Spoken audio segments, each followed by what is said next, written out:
Hello everyone, my name is Alex Guo.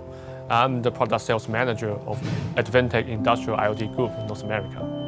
So industrial IoT is really about connecting the physical equipment and also the intersection of OT and IT technologies.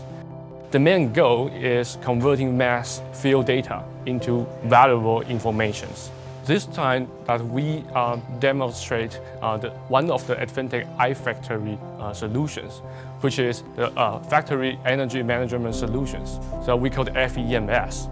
In this FEMS solutions, we use the industrial IoT gateway, connecting to the legacy machine and the smart power meters to monitor the power consumption.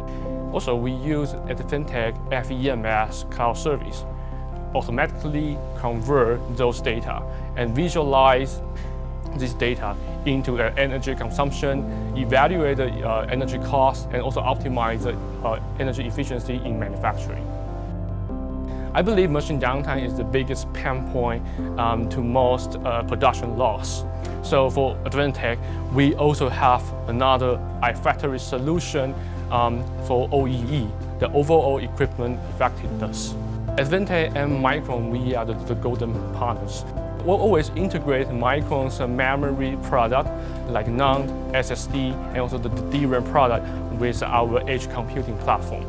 So with the Micron's industrial-grade memory product, that enables our edge computing platform with our GPU that gives us the higher speed to achieve the AI application happening in the field size.